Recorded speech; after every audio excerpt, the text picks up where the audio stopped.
Welcome to What in the Smut podcast, where the books are horny and so are we. I'm Elle and I write fantasy smut. And I'm Kay and I write contemporary smut. And this week in the Smutverse, an author spoke out in hurt and anger. Christina Marshall had been interviewed for an article in The Guardian about her thoughts on the romantasy genre and its recent explosion in popularity. After speaking at length about how the genre extends beyond women's desires and represents women claiming space in epic narratives, she was dismayed when the article was published with the title, Romantasy, Bridgerton, Audio Porn Apps. It's a great time for horny ladies. She reached out to the journalist saying, quote, "The framing of the article, and especially the title, feels dismissive and disrespectful, not just to me, but to an entire community that deeply values this genre." Her sentiment was echoed across the internet as women everywhere simultaneously scream in rage and roll their eyes in disgust. Because whenever we like something, it must be trivialized in some fashion. I did see this article also, and it's just like, I understand the clickbait point of it. They want clicks, they want people to read the article. Yep. But people that are going to read an article about romance novels are going to read an article about romance novels. And I mean, I know we joke around a lot with the smut stuff, but like we look into it and we respect the genre as a whole and the writing and the understanding and knowledge that goes into all of it. So it really was shitty for The Guardian to basically diminish everything that she was saying. Exactly. In other news, Suzanne Collins caused confusion many times over in the last few weeks. Her new release, Sunrise on the Reaping, is a prequel to her wildly successful Hunger Games trilogy that focuses on Katniss's grumpy mentor, Haymitch Abernathy. Initial drama around the book involved accusations of spoilers whenever people would mention Haymitch winning his own Hunger Games, a fact known since the Hunger Games was released nearly 20 years ago. Then the issue was that Sunrise on the Reaping references Edgar Allan Poe's The Raven, leading some readers to believe that Collins herself wrote the famous poem. Oh, Lord. And even more exasperating, they called it weird and bad. And finally, conservative readers, desperate to hold on to some shred of dignity, were caught posting things like, "You can keep, insert liberal author here, we have Suzanne Collins." And if you're confused by that, yes, they were absolutely destroyed for confusing the fantasy author who writes about dystopian futures with Susan Collins, the Republican senator from Maine. This is wild because, well, one, the people that don't know that Haymitch won his Hunger Games. Like, they are, what are they living in District 13? Oh, wait, they won't understand that either because they have no idea about the series. And also, what a reference. Also, this is such a shame on our education system with people thinking that she wrote The Raven. Like, right? Oh, it hurts. It really, really does. The lack of knowledge is rampant. Yes. Yes. It seems almost fitting that the same people who are like, yeah, Trump should get rid of the Department of Education are the ones who confused her with a different person. I'm just saying. The ones that thought that she wrote The Raven. That too. Yes, agreed. But we digress. We digress. Suzanne Collins may not be an old god, but her ability to appear from the shadows of obscurity, release a few bangers, and cause widespread chaos in the process is a skill that is unmatched in our book this week, I would say. Oh boy. So today we are discussing Railed by the Easter Bunny by Dalia Davies. So happy Easter to all those that celebrated yesterday. This is not at all related to the holiday. And in fact, might make some of us that celebrated it need to go to confession. The summary says, "The man who holds the power rules the valley, but I won't let him rule me. To get out from under his thumb, I'll make a bargain with the old gods. I'd sell my soul to be free of him. But the goddess of spring offers me a deal that feels too much like a reward to be safe. And when I'm delivered into the hands of her son, I start to wonder if I want to be free at all. Never make deals with the devil or the old gods." I was not prepared for this one. And not just because I never read the content warnings before I start the novel. With a title like Railed by the Easter Bunny, you kind of get that sense that it's going to be unserious. Yeah, I thought it was going to be like more funny. It was not. It was kind of dark. It was kind of dark. It felt like the old gods, I would say. We'll talk about this because I feel like my understanding of this was a little bit lacking. Oh, you are not alone. Okay. So for a smut scale rating for this one, I was going to say a 3 because with a 3, there's still only the 2 participants, but I would call the public sex and having people watching more of a level 3. yes. Speaking of public sex, the trigger warnings for this book are breeding, explicit sex, human and non-human sex, implied abuse, verbal and controlling, and public sex. So some of the reviews, a 4-star on Amazon said the old gods doing what they know best. I read this for so many reasons, mostly curiosity, love a seasonal read, and who else was awkwardly confused about the Easter Bunny and Rise of the Guardians being attractive? The fact that there was actual plot to this really surprised me, as much as a 62-page book can. I'm jumping straight into the second book because I need to know what happens. There is a sequel to this. The sequel is much longer than this original book is. We had a 3-star review also on Amazon. Reminds me of Wattpad. Had some plot, and shockingly, I wish the sex scene was more detailed. I did enjoy the drawing, though. And we'll get to that. Yeah. I guess I'll read the second book because I'm already this far into reading weird books. It all started with Unhinged, and now I'm just going down the rabbit hole. Pun intended. Same reviewer. Oh, a reviewer after our own hearts. It is true. The 4-star from Goodreads says 3.5 stars. I was not at all prepared for this to have an actual plot. I just assumed that I'd be educated in what it means to subscribe to the old saying, fucking like rabbits. And it did cover that, but there was some really interesting lore here between the old gods and the valley. I also very much appreciated the entire underlying female empowerment plot point with Lily. I agree, and we'll talk about that. Mm-hmm. She does what she needs to in order to escape a terribly abusive situation with Jameis, and that includes getting her mouth filled with delicious marshmallow fluff. I guess we all know what the Easter Bunny is really made of now. The sexual escapades with her were all written with great skill, but did not overwhelm the actual plot here. My biggest critiques all center around how fast the story moved. It has a big scope that attempts to cover it in a mere 60 pages, and I found myself unable to enjoy the atmosphere and fantastical world that it creates because it was over before I knew it. I actually really agree with a lot of that. Yep, agree. The 5-star from Goodreads is my favorite, though. I was just about to say, this is exactly correct. Yep. I support women's rights, fucking the Easter Bunny, and women's wrongs, getting revenge.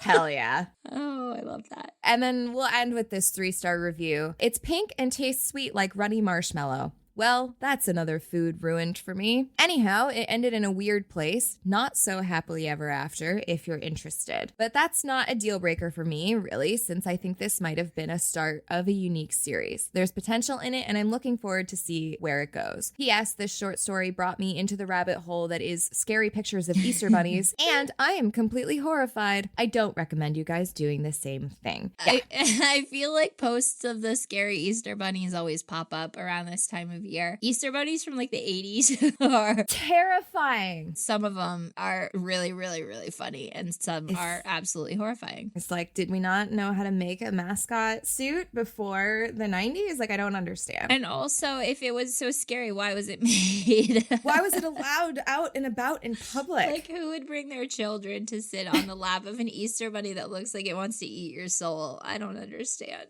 It is a good call out. So oftentimes when we talk about romance or erotica, the stories are usually held to the genre standard of a happily ever after. Mm-hmm. This was a little bit more open-ended and a little bit less all happy tied up with a bow.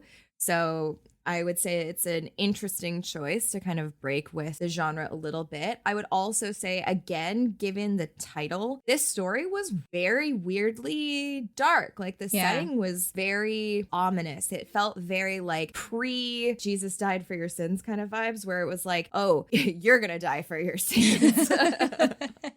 So we start off, Lily is our female main character, and it starts off immediately with him throwing a vase at the wall, which shatters and cuts her cheek. We're starting off with abuse. She says, I'd fallen out of love with Jameis months ago, and now as I plan my escape, he decides to demand we get married. So he's mad that she said she doesn't want to marry him, so now he's like throwing a man fit. She says, as if 5 years of faked orgasms was a streak I wanted to continue. No. He's woven the particular trap I'm caught in tightly, and the man with the power gets what he wants, but not from me. Power is capitalized. Yep. Immediately you're kind of like, oh, the power. What is the power? And like, we kind of never really find out. Yeah. We get glimpses of it.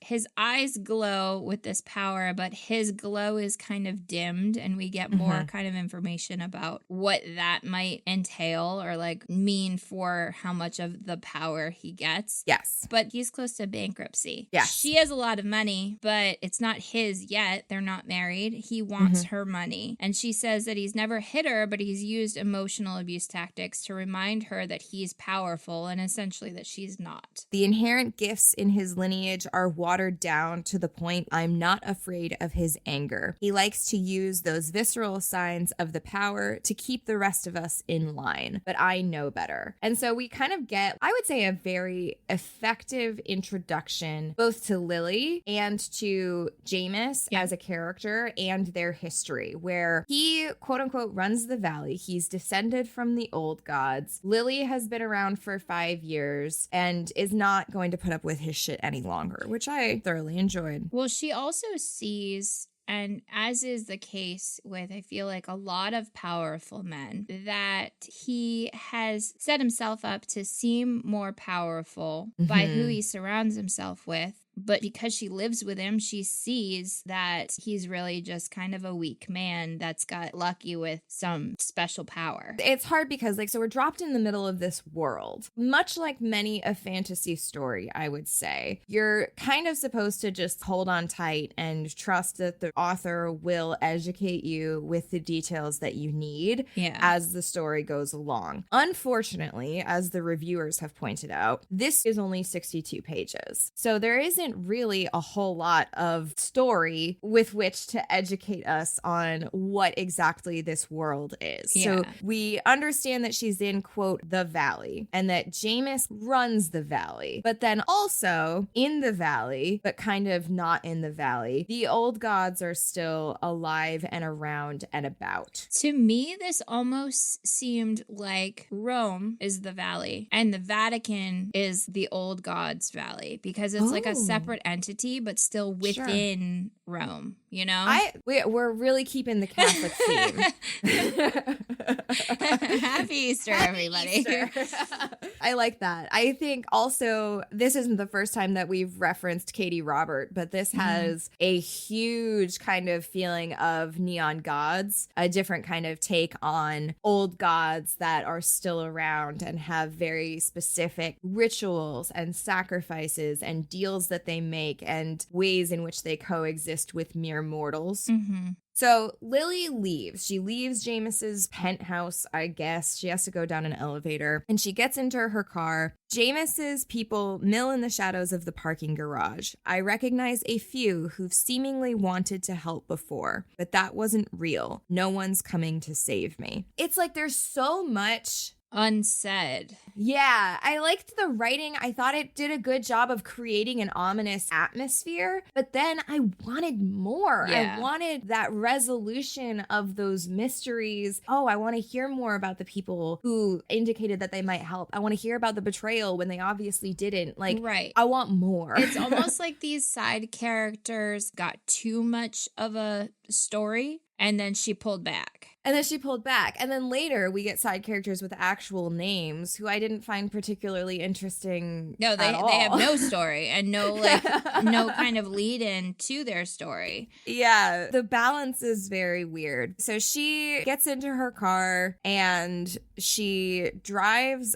away. And Jameis's tower sits in the center of the valley, but it lies in the shadow of a taller, brighter spire. A spire that most avoid even as it draws us all in like a beacon. There's just so much possibility here. Yeah. There's so much potential. And like this whole sequence is so good. Yeah. This should have been a full-length novel. I'm so disappointed Well, in and that. it's funny because there is a sequel, so it's almost like the author decided after she was done with this and it was published, like, oh crap, there really should have been more to this story, so let me write a whole full-length novel, when really I think they could have been put together into something that was more on the 300-page spectrum to be like just one kind of full story. Yes. So her gas runs out. His guys had drained her gas tank, so it was just under a quarter of a tank full. I mean, I feel like on a quarter tank of gas, I can still get pretty far. So I can still get pretty far. Like, I don't know. Maybe the valley is huge.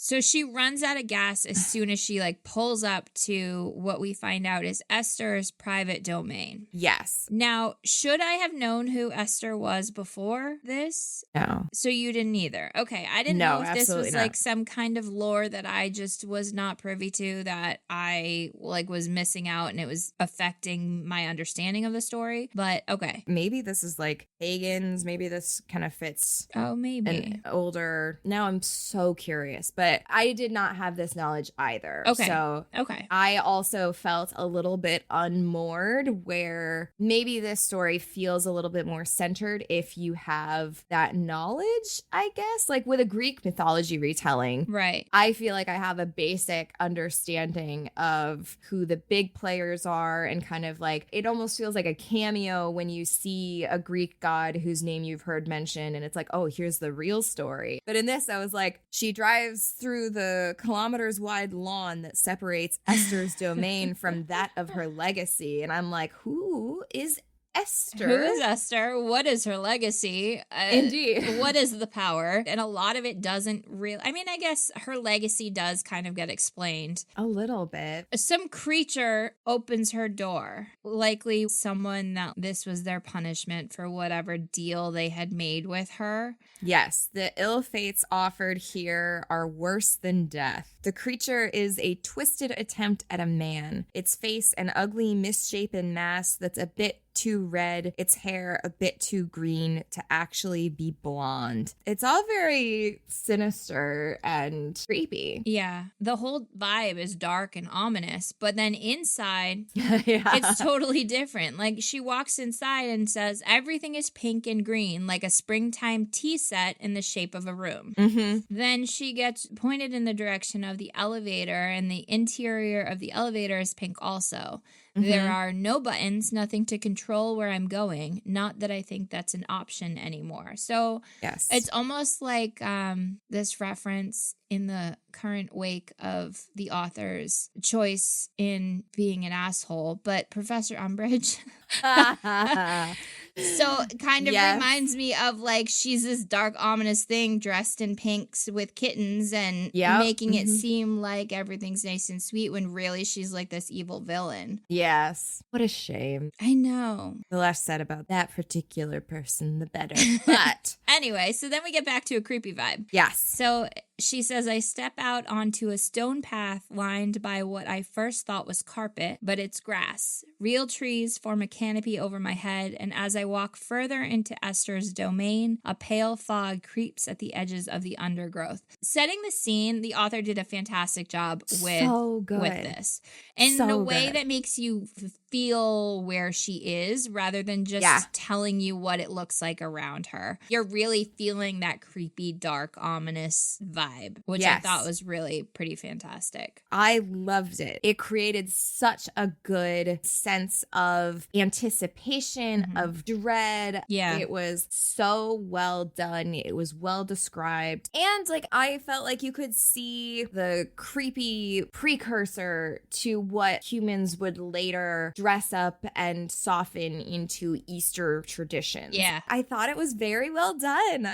No, I agree entirely. I think that this whole setup was really cool. And again, I wish we got more. Yes. So she walks through this forest. It says wherever she is now, it's still night. There are fireflies in the trees. And then the woman I came to seek is here. She stands in a long robe, white and gauzy. It falls from her like a gown meant for a wedding night. The flowers she touches bloom under her fingers, and she smells them as though they are each a lover. It's so evocative. Yeah. It's so beautiful. It's still quite sinister. It's she's such a showing good how setting. powerful she is by Yes. not being phased by the fact that she's walking towards her. Yes. We find out she is the goddess of spring. Indeed. She has skin the color of midnight. Her hair is a white halo around her head. And this immediately gave me my fan cast. Oh. Immediately. Yeah. It was like, oh, I know who that needs to be right now. I'm so excited. So she says to Lily, I expected you sooner, child. I know who you are and what you run from, but what do you truly desire? I don't think it's merely your freedom. I am here for the all-knowing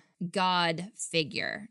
God with a lowercase g. Like, I'm going to let you make your decision, but you need to tell me what it is that you want, even though I already know. With that underlying edge of this is not a benevolent God. There's always got to be something in it for them. And so there's that edge of danger. This is actually, a lot of this reminded me of The Invisible Life of Addie LaRue. Really? Yes, because the tagline for that book is never make a deal with the gods who answer after dark. Oh. It lent itself to a story and a vibe that I tend to enjoy. I love that we've been doing this because we're making these connections. And a lot of times reading to me in the past has been so brainless. Like, it's something that I'll read because it entertains me, but I don't look too deep into it. And I think this is forcing us to make connections and remember a lot more about the books that I'm reading. Like, I could read 6 books in a month and could not tell you what even the name of the first one I read that month was. And this is really forcing us to have these conversations and make it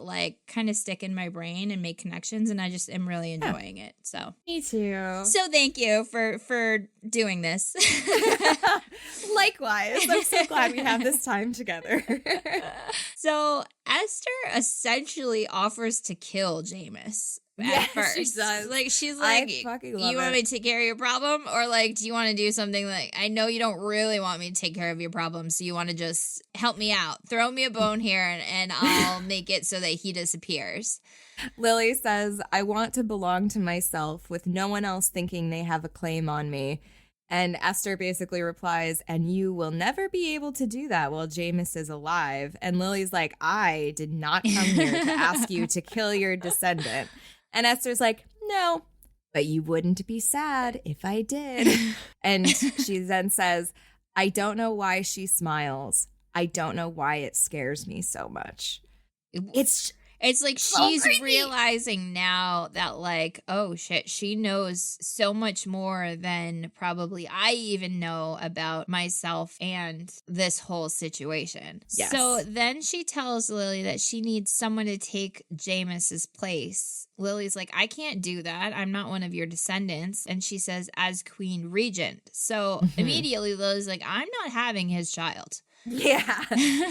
and funnily enough, Esther is also like, oh yeah, no, definitely not. Absolutely not. Her reasoning is that line is far too diluted, but you had planned to once. And that's when we kind of learn a little bit about how ambitious I think that I would call Lily. She did have a plan. She was like, I wanted to be connected to this powerful man. I wanted to have some modicum of that power myself. Yes. Power with a lowercase p in this case. Esther says to her, the first to rule in the valley was not my son, but my grandson. Those born of gods cannot walk the earth freely, but those born of God and man, you may have your freedom or you may have control of the valley. So her son, who we will meet in just a few minutes, had a child that could walk in the valley. Her son cannot leave this tower war that they are in. Yeah. So she gives her two choices. Yes. The first requires only a small sacrifice. So Lily's freedom in exchange for a year's service entertaining Esther's guests, whoever they may be. No one will touch you, no one will harm you, and no one will be able to take you from this place. And then Lily's like, and the second option is... She's like, that sounds great, but give me some more status here.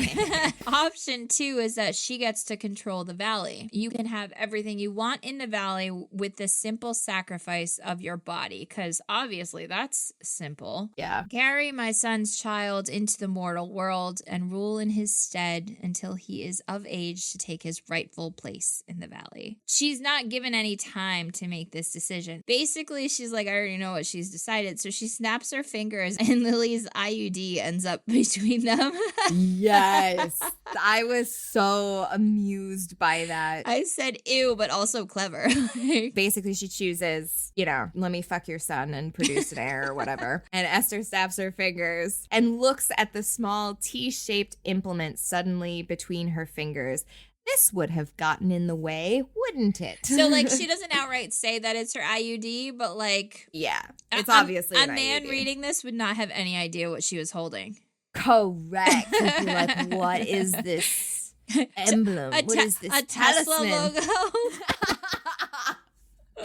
Let's be real, a man who knows what the Tesla logo looks like Definitely would never have doesn't picked know up what an this book. IUD is.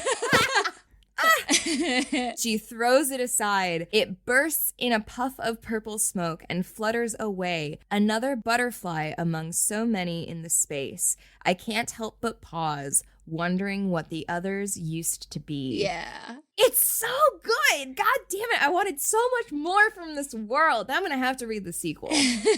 So basically, she's like, your destiny is down that hallway. And she points her in the direction down the pathway towards Esther's son. And she comes upon a door, all tufted dark leather set into an ornate black frame. I don't know. It was a really cool visual of, like, in Beetlejuice, like that random door in the wall that opens into and you're in the desert, whatever. Like, it was a cool way for her to, again, make it ominous. Yeah. It feels very like a twisted sort of Alice in Wonderland. This chapter is even titled Down the Rabbit Hole. Yeah. It would have been too much to name the character Alice, but she is Lily of the Valley. The first chapter was titled that. I was like, I wonder if that's going to come back. It doesn't. No. There wasn't enough time. No, there wasn't. So as she's looking at the door, she notices a rabbit mask dangles on a string. I don't need instructions to know what that means. Wear this. The mask is no doubt some homage to Easter, spelled very strangely. Yep. Esther's holiday, where children chase after eggs hidden by a rabbit and the humans of the valley come to pay their respects to their queen protector. It's James's least favorite day of the year. So this was, and maybe you felt the same, another one of those moments where I was like, okay, this is lore that I don't know or don't understand. But also on this day, it shows that James is jealous that people aren't paying attention to the fact that he's powerful right now. Yeah. He's reminded that he's only powerful because he's a descendant of this person. And that's why it's his least favorite holiday. Because the attention and subservience of his people is not on him anymore. It left me with so many questions, though, because, like, in a world where your ancestor who has this power and who gave you this power is still alive and still has a shitload of control, why wouldn't you be smart enough to be subservient and, like, go pay your respects or something? Like, James just seems like an idiot. Yeah, which was probably the point. That's true. He wouldn't be as villainous in this situation if he wasn't an idiot. That's so true. Unfortunately. Oh I guess realistic representation of men in power in media. Ugh. So she says, I tie the ribbons around the back of my head and wonder if Esther was the reason I felt like the high ponytail was the choice I had to make with my hair today. Which also kind of makes you think about, are any of our decisions our own? And that's getting way too deep into all of this and the world and but I'm here for it. That's a different rabbit hole we could go down. So when she pushes on the door, it just opens and she feels like invisible hands kind of grab her and drag her through. My eyes need to adjust to the dark struck through with blue and purple neon. So it seems like it's just like dark, kinky nightclub. It's got like hookah lounge vibes. Couches filled with people lay in strange configurations, bodies draped over one another. Half of them look asleep. They exhale a heady smoke in long streams before lifting corded pipes to their lips. So this also kind of solidified for me that dark Alice in Wonderland type vibe, like where we're talking the caterpillar with the smoke. Yeah. Yep. Okay. It also kind of reminds me of Owen Wilson's character in Zoolander when he shows up at his house. Like this kind of reminded me of that a little bit, but a little darker. Very different vibes. Very different vibes, but a similar setting.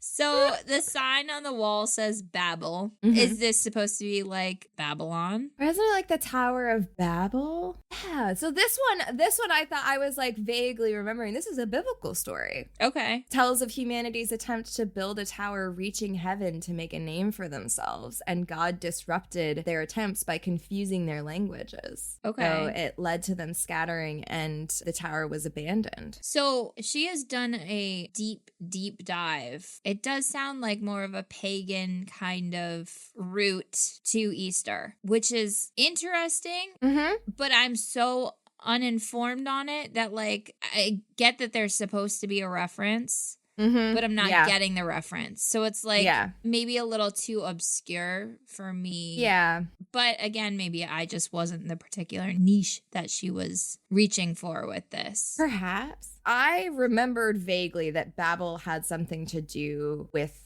language. Oh, okay. With a tower and with language. And I remember being like, I wonder if that's going to come back. And then once again, it didn't. There's nothing to do with not being able to communicate. There's nothing to do with like being struck down for your hubris of trying to reach the gods, I don't think. If there is a connection here, it's very thin. But I think it still adds a little bit to the kind of like ancient. Yeah. There's a reference here that's like just out of reach. Like there is an understanding that you simply do not have. It almost works. Yeah. It feels like there's a name for this and I don't remember what it is. So it doesn't matter. But you know when you say, hey, good morning, and someone says, fine, how are you? Yeah.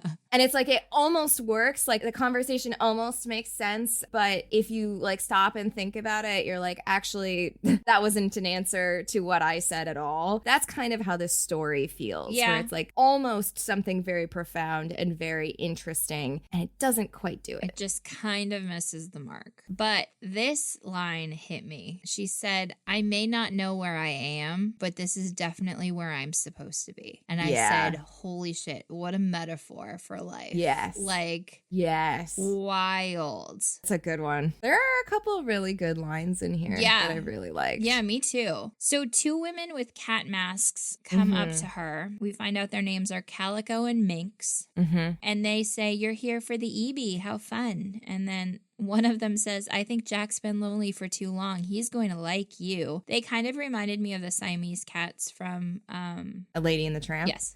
Yep.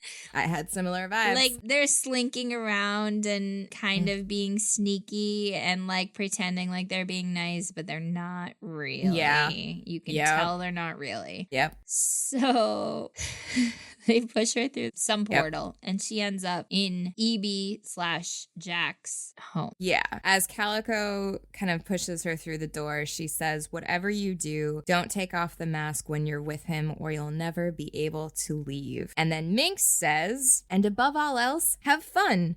Hopefully his cock isn't too terrifying. Here you go. and Lily goes, what? As they close the door behind her. Also, so Eebie in the book was spelled Eeebie. When I was reading it, I was like the EBGBs? And I was like, no, that's the heebie-jeebies. And then I was like in this weird mental spiral of how would you spell heebie-jeebies if you wrote it down on the page? Like, would it be with a G or with a J? And now I'm like, okay, focus. I would say J, but I would too.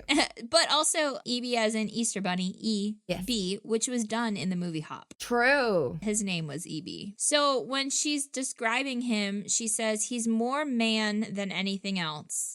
At least that's how it seems from here. But his face is white fur, dark eyes, and whiskers. And she says, what are you? And I said, rude. Yeah. You can't just ask people why they're white, Karen.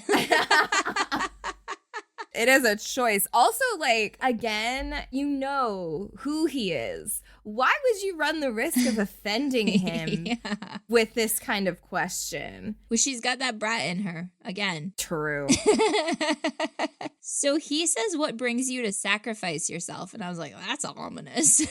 Indeed. And Lily is like clearly not picking up what he's putting down because she says, not a sacrifice, a bargain. And he goes, you might feel differently by the time this is over. And it's just like, God damn. Yeah, like she just was told, like, I hope his penis is not too terrifying for you. Yes. And now she's going to say, like, I'm not sacrificing myself. She hasn't seen it yet. God. But then when she does, I said that the description of his penis is too much. Like, I didn't need... It's so descriptive. So much. Like we said, there are not very many pages in this story. This is a full paragraph describing his penis. Like almost a whole page is describing his penis. But also the first thing that she notices or describes is the color of it. It's a very pretty pink. Yes, a rosy color, flush with arousal. And I said, I like that color is the first thing that she notices and not the fact that it's startlingly long and worryingly thick. Like, right? And it's not even just that. It's also like, wasn't it pointy? I want to say it was pointy. Yes, it was pointy. Yeah, and that's later when she actually gets up close and personal. She figures out that it was pointy. Which I feel like you would be able to see from here. If you can identify the color and how the shades of it are changing the closer you get. Yeah, that's a good point. Basically, he asks, does this change your mind as he strokes himself? Men. I don't care what universe you're from. They're gonna preen over the size of their peens. Oh, that's a good one. Thank you. I'm feeling very clever. And she says, it should change my mind. But as, you know, romance heroines do, they look at something that simply will not fit and will not be fun. And they go, why does a bolt of pure lust strike through me? Like, girl, it's not going to fit. But the lust, he tells her to get on her knees. Oh my God. He just says knees. Get on your knees, Lily. And then calls her a good girl. And I said, this is what I'm here for. I knew you were going to be excited about it. Because, like, for me, I was like, at this point in the story, right, like, we have ticked all of my boxes. We have a mysterious, fantastical kind of town. We've got some references to some gods and some magic, and we've got, like, some dark undertones. I'm here for it. And then he calls her a good girl, and you're like, fuck, I'm out. I'm out.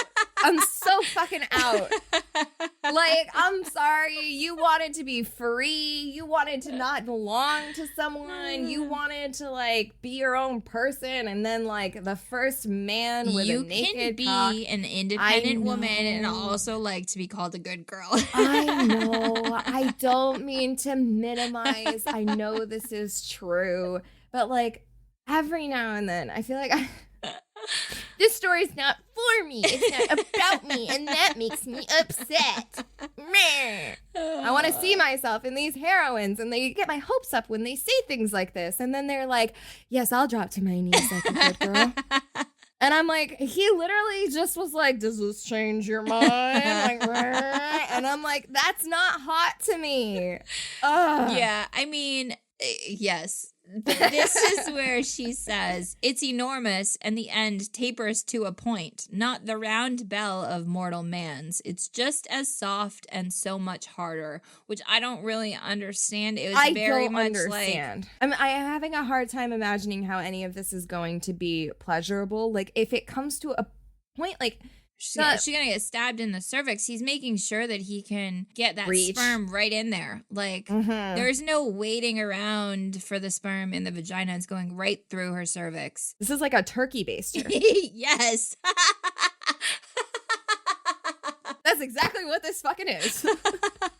And it's not even Thanksgiving. I do have a book for Thanksgiving that does involve a turkey baster. I have several on our list already for Thanksgiving books. So, guys, strap in for We're going to have November. to do the whole month of November.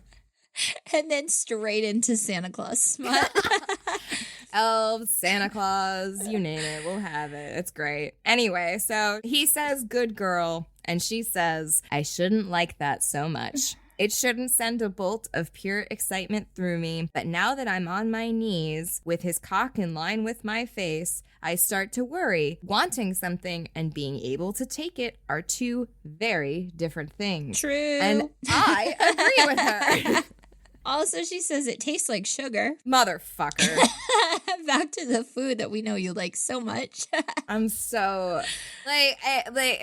We're back to Poseidon, who's made of sand, but for some reason tastes like saltwater taffy. And this, I'm just like, none of this sounds appealing to me once again. But this is also like bringing in the marshmallow peeps to the equation. You're right. Yeah. So I said that this is a really long scene for a blowjob. For how few pages we have in this story, we spent quite a long time with her figuring out how to do it so that he likes it and to see if she can deep throat it, which she can, of course, through lust. All things are possible. You're funny today.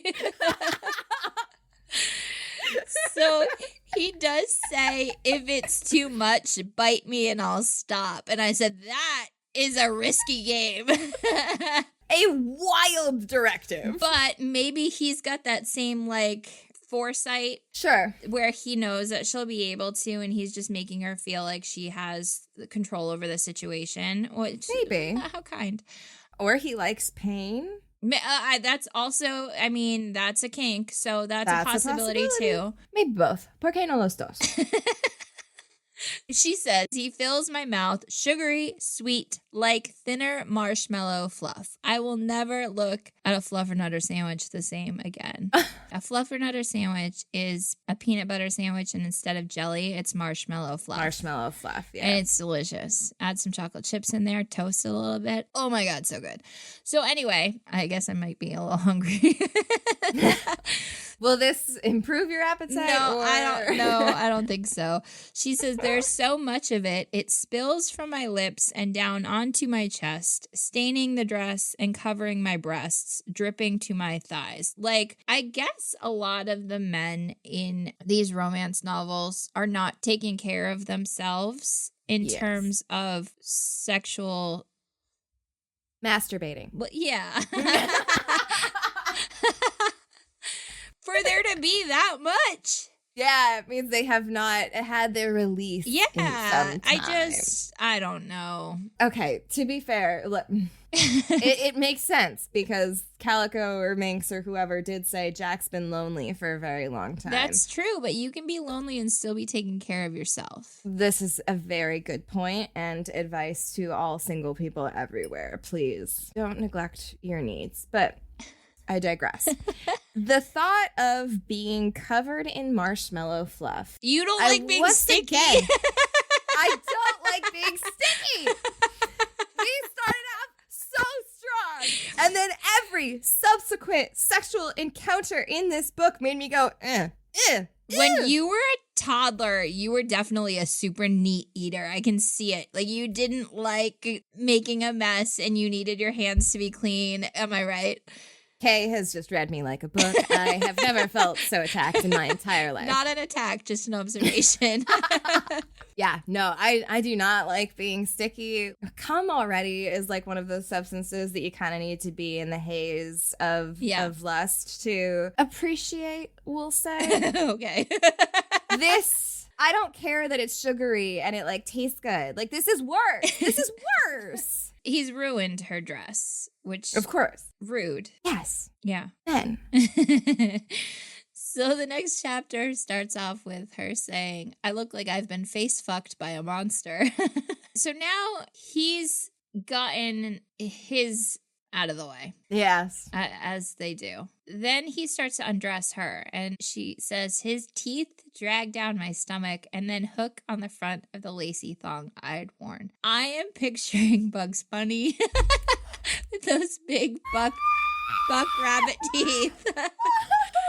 Like, I had like a brief those are rabbit teeth moment and then like breezed right by it. No, but that is so much more horrifying. It's essentially what's happening though. Yes, you're right. You're so this right. This is Bugs Bunny, but like Dom Bugs Bunny.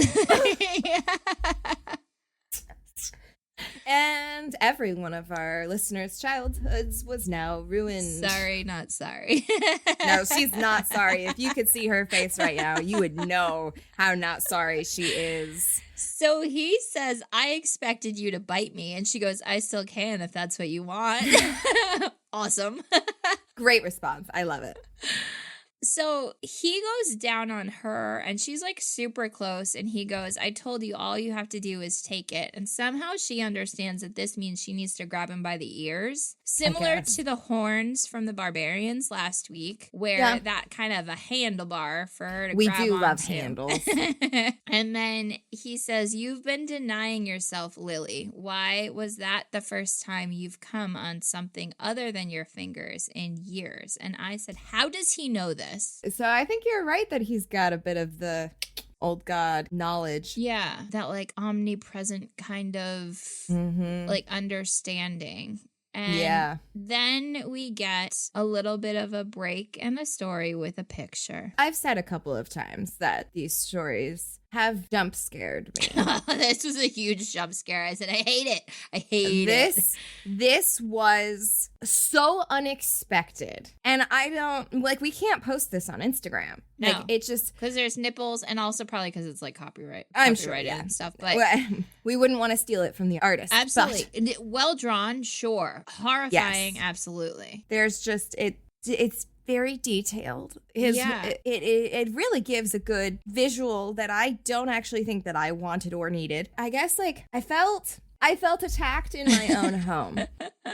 I was reading on my couch. I was posted up. I was enjoying a little drink while I read this erotica about the Easter Bunny. I have already gotten more than I bargained for at this point in the story. And so to have transitioned from words on the page to a full page, highly detailed. Yep. I'm on my Kindle too. So it was just like, if anyone had looked over my shoulder at that moment, I would have had some serious explaining to do. Good thing you weren't on the subway. Oh my God. It wouldn't be the strangest thing that had happened to someone on the subway. That's but true. There are signs on the subway that are like, don't be someone's subway story, you know, like be polite, like don't make a scene. And that would have made a scene. Frankly. Oh my God. So the picture is showing him like crowding her up against the wall, I think. Mm-hmm. She's wearing her mask. Yep. She is naked and he is a big furry thing. Also, there's no mention of utilizing his little cotton puff tail in any of this. I feel like that would be an erogenous zone. Yeah, totally. This is like the first book that hasn't had any kind of butt stuff and I was looking for it. But the picture, I hated it. And then you scroll past it after looking at it like a car crash. Yes. And she had fallen asleep. She wakes up against Jack's chest. And he tells her that she talks in her sleep. Yes. Which, I mean, I think would kind of make anybody in a new relationship panic a little bit. Concerned. Yeah. But it's not because of anything that she thinks he heard her say. Mm-hmm. It's because she's worried about what Jameis might have heard in the past while she was sleeping. Yes. And I liked this. I thought it was an interesting detail. Mm-hmm. I don't know. Like, it would have been more interesting if there was something Like, one, she doesn't know anything. Right. She isn't a player herself. It's not like she had anything that she was keeping a secret from him except for the fact that she was faking her orgasms, I guess. And at that point, I don't think like she should or would No, have she cared should if pretend to say it in her sleep out loud so he would hear it. And now we're thinking. Give him something to work critically. for. Seriously. But like if when she eventually went back, there was like more of like a power struggle, then I think it would have been more interesting to include something like this where it's a weakness that he could potentially use against her as a precursor to her going back and trying to take control of the valley. Right. That might have been interesting, but it just almost kind of felt out of place. Yeah, almost. It could have also, if he had said something in their fight at the beginning, that's something that she's like, I don't know that I've ever told him this, and then somehow she comes back to like, oh shit, I talk in my sleep. That must have been where he got that from. That would have made more sense. Yes. Or if she said something in her sleep that indicated to Jack that she had been abused in some fashion, and we could have gotten a little bit of like a protective moment, perhaps, that would have been a good literary device. But instead, like, we just get what is actually quite a realistic depiction of people who talk in their sleep, which was like, I don't know, I didn't need it. It was a waste of 3 paragraphs in this very short story. He basically is like, all right, it's time for us to go and you to uphold your end of the bargain. And he magically dresses her, like he waves his hand and she's dressed in a sheer black gown. He tells her they're going on a walk because there's rules, which is also, again, very ominous. Very ominous. Did he magically get all of his marshmallow cum off of her? Because I can't imagine anything less pleasant than wearing like a mesh gown and having it stick to you. Well, it was on her dress. It was all over her breasts, though. Oh, also. Fair. Okay. I mean, and her face. Perhaps there was aftercare there that we were not privy to. I would hope. I would have preferred that instead of the wasted paragraphs about her talking in her sleep.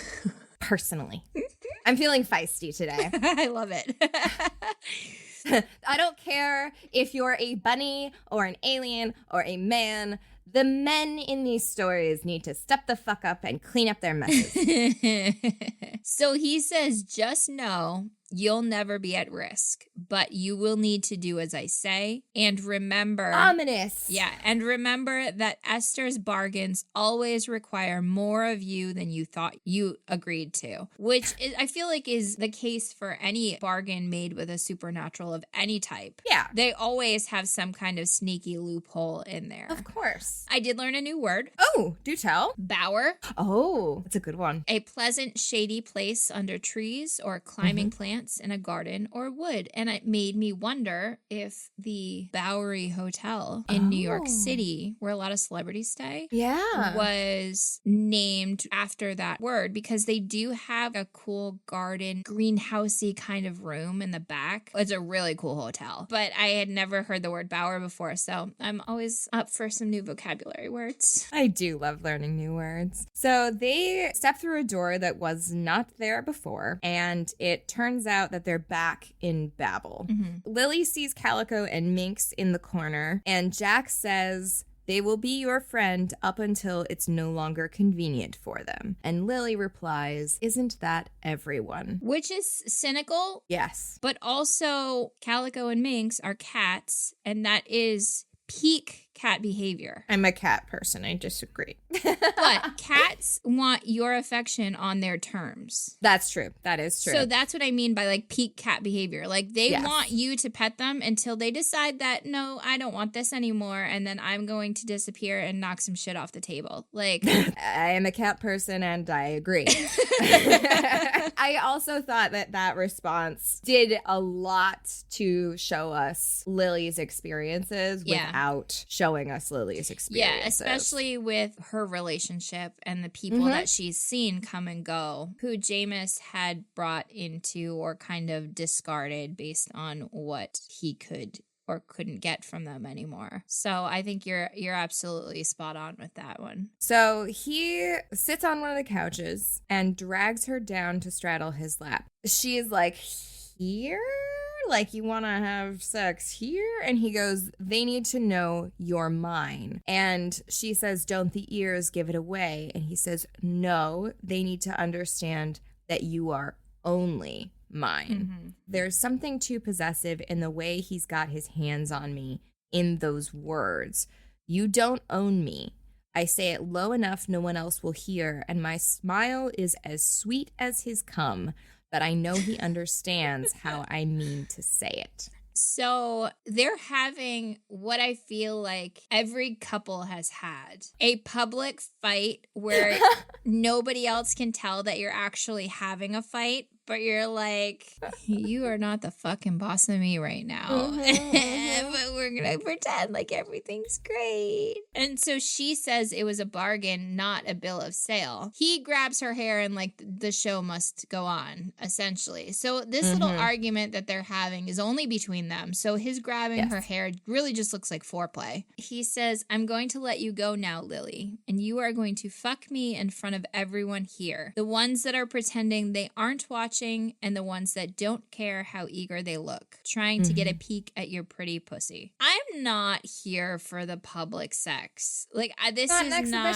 no, this is not in my wheelhouse. And now you've learned something about yourself. I have. Like, the possibility of getting caught somewhere, intriguing. Yeah. But being already on display and knowing that people are watching is not really my cup of tea. And that's, some people really enjoy that. Yep. It's not for me. I agree. At first, it seems like it's not really for her either, because she's like, are we always going to be having sex in front of all these people? Yep. And he says, no, this is a sacrifice we both have to make, but only once, which was interesting. Very interesting, and did indicate that there was some backstory here that we are not privy to. Yeah, like his relationship with his mother is strained in some ways that, like, he's not outwardly saying. Yeah. And he doesn't want to do it either. He doesn't want to do it in public. It's all part of this sick game that his mother's playing. Yep. Also, though, knowing about the language piece of Babel, him claiming her in front of all of these people needs no language. That's true. That's a good point. So it doesn't matter what language they're speaking. He's showing with actions. I like this connection. I do feel like we are making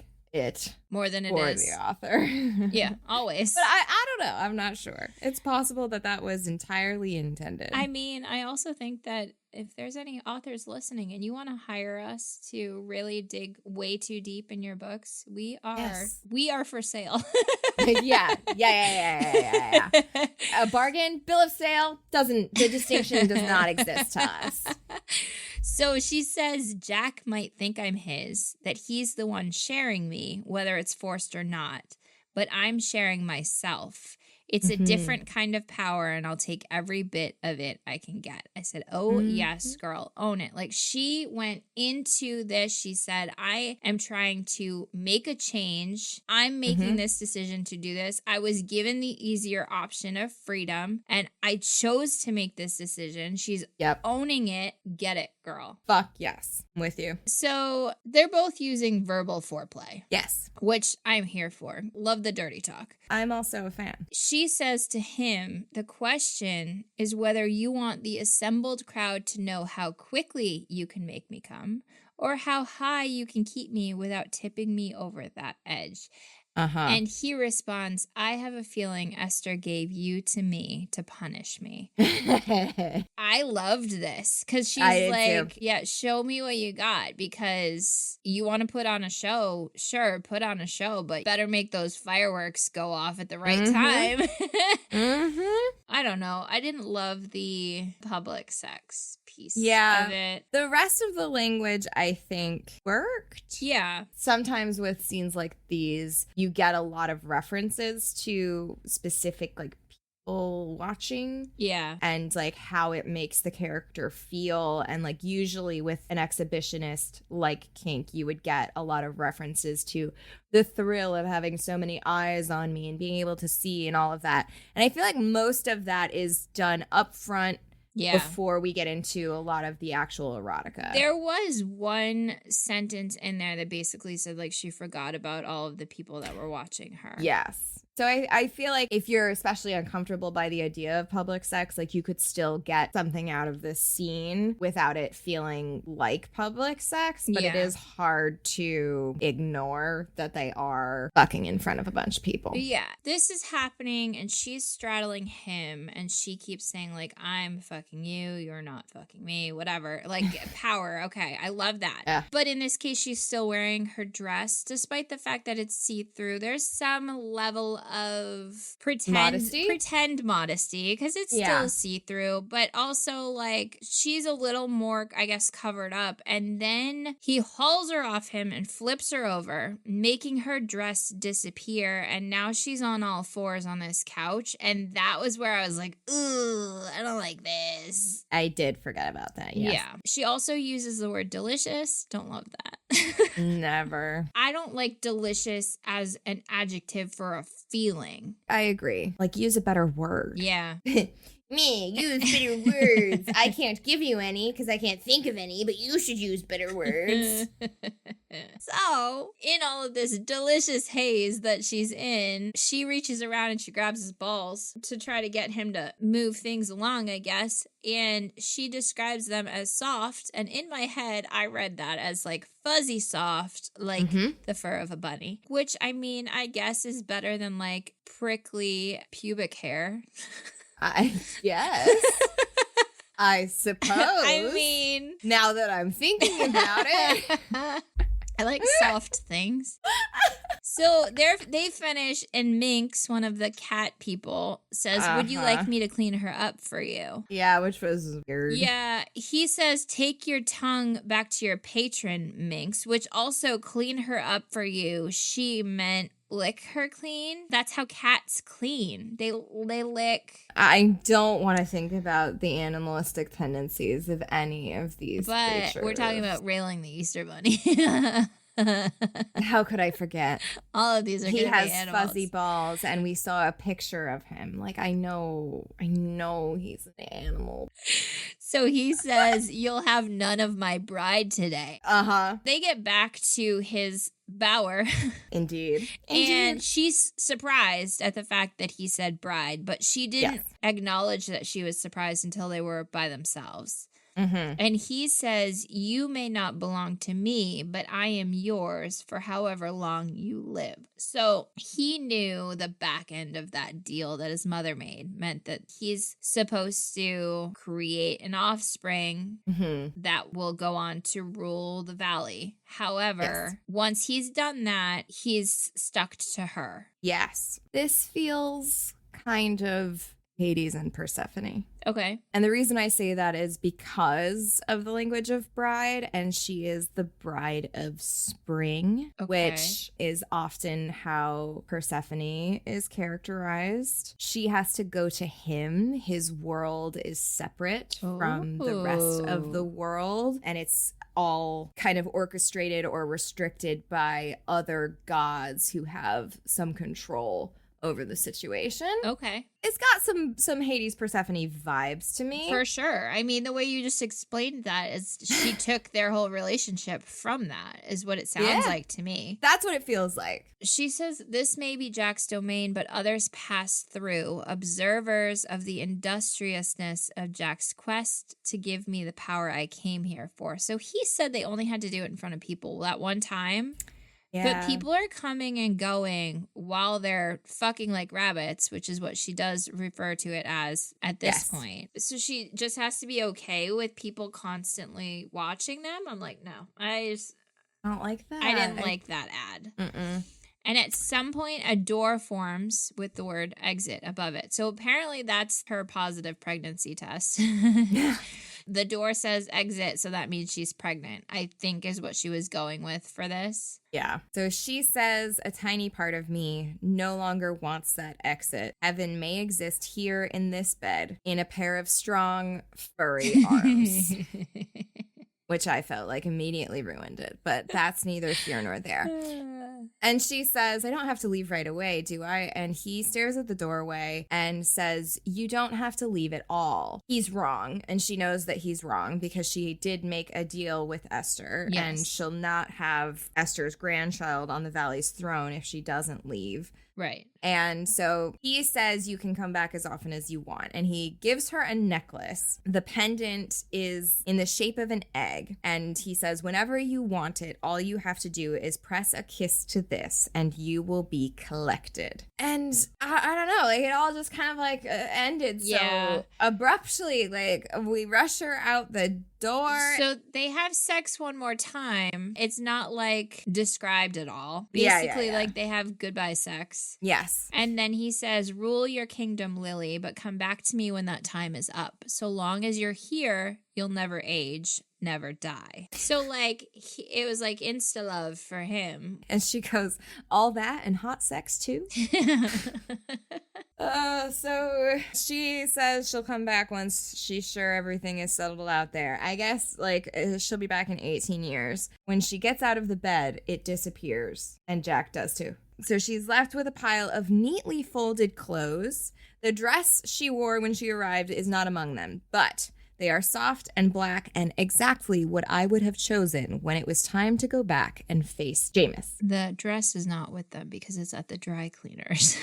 The dress is not with them because it's in the trash can because there's no saving it. I'm sorry. Like... So, yeah, she steps out of the door and ends up right in Jameis's apartment. And he is putting on this show. He's got his, like, cronies there or whatever. Mm-hmm. They have realized that she didn't come in through the door.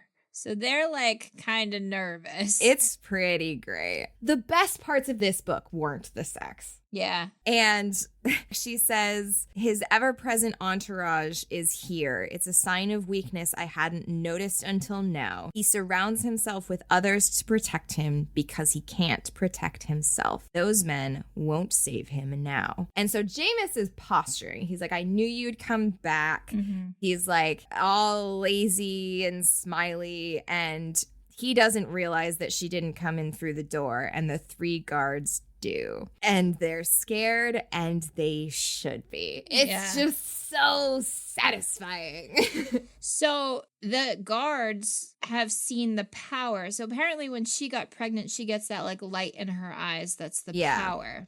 The flash. And it is brighter than Jameis is. So the guards have seen it now. He has not yet, but once he does realize it's there, he kind of like starts to panic a little bit. She tells him, this is no longer your place. You have no right to any of the things that Esther had given you. And then he starts to grovel. She says, I am Esther's daughter-in-law and I am the one who rules here now. Which, like, you've been gone for a night and you go back and you're married and more powerful. Like, it's a power move, if nothing else. A power, capital P move.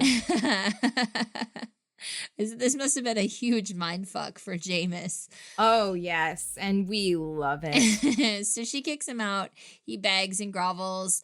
He throws a vase at her again, which she stops with her power and places it delicately on the table next to her. So good. And he's like, where am I going to go? And she goes, that's not my problem. And then it ends with her like walking out on the balcony, as would the season finale of a TV series, with her like walking out on the balcony, like looking out at her realm now. Yeah. You know? I feel like she should have a glass of champagne in her hand or something. No, martini. Yeah, true. And it ends with, I might be free, but I'll never lie to myself. I belong to an old god. The only question is when I'll go back to him. This was another like abrupt ending. It was abrupt. Everything about it was abrupt. Like the end of the sex, the end of the interaction with Jameis, the end of the story. Like I don't know. know. Like, maybe we should just get comfortable with these little erotica short stories having... Yeah. I mean, we know going into it that it's in the 60-page range, so we can't really expect there to be a, like, fully fleshed out story. Yeah. I think it's just because it was so built up and, like, did such a good job teasing that larger kind of, like, world and conflict that not having a satisfying, I don't know, like, landing. Yeah, I wonder if these authors are like thinking that the word count for a novella or whatever with that 60 to 80 page range is like a hard and fast rule that they need to stick to. So like they built up this thing and they're like, well, I don't have enough to make a whole 350 pages. So I need to end it here so that it still falls into that neat box of the novella range. Yeah, that I could see that. Will you tell me what you rate this story? I think I would give this a 3. Yeah. I tend to like the dark romances, and I feel like this had a lot of those aspects of it. The world building was good, even if a little lacking a little. And I'm all about a badass independent woman. So I give it a 3-star. I agree. I think I'd even give it 3.5 stars. Okay. I wanted more. I wanted so much more. And I wanted more in a way that like it had potential and that gets me excited as opposed to this was a complete letdown. Yeah. Like I wanted so much more. I don't know how to describe that distinction. Do you think because there is the opportunity with this second book, if that makes a difference? I think it does kind of make a difference. Like you know that you're going to get more information if you read the second one. That might be swaying my vote a little bit. The Smut... It mostly smutted. It mostly smutted. I think I am just so viscerally turned off by being sticky that I just could not. Between the sticky and the good girl, you were out. We started so strong. I was already backing towards the door when he called her a good girl, and then she got sticky, and you're like, "Get me out of here!" I was turning the knob as I discovered that his dick was pointed, and then it turns out he comes marshmallow fluff, and I was like, gone. I was gone. But overall, I think somewhere between 3 and 3.5 stars. I think the world building was excellent. I thought that the writing was really good. Yeah. I really enjoyed the main character. I liked how sinister everything kind of felt. It was very well done. Yeah, I agree. I wanted more of it. So I'm so excited. Please tell me about the fan casts. Okay. So Lily, I have as Sophia Carson. Ooh. She is from the Descendants franchise on Disney. She's a talented actress and singer. I pictured Lily with dark hair to kind of go with this darker vibe. I like this pick. I think she's got that like kind of bratty but quiet, I will get what I want kind of vibe. Absolutely. She's not going to let any man get in her way of getting what she wants. Yes. So Jameis.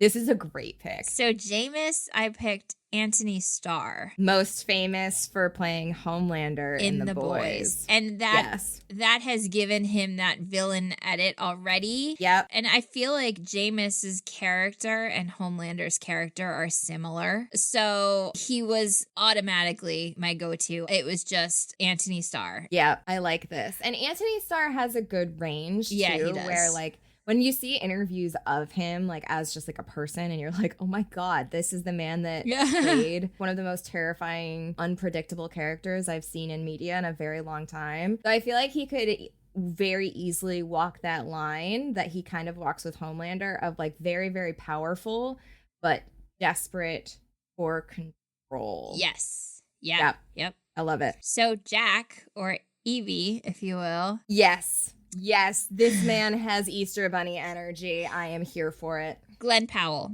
I don't know what it is, but his face could be so easily turned into a bunny face. A bunny.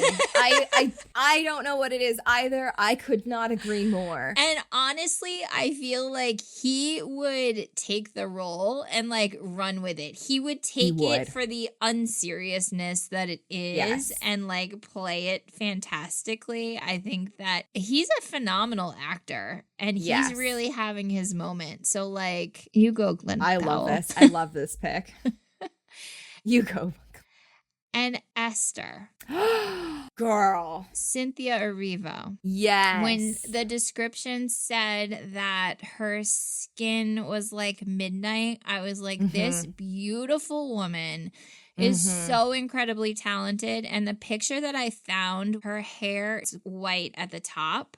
Yeah. Which was like perfect. Just solidified that this would have been the cast for this. She's got such ethereal vibes. Yeah, too. I love she could her.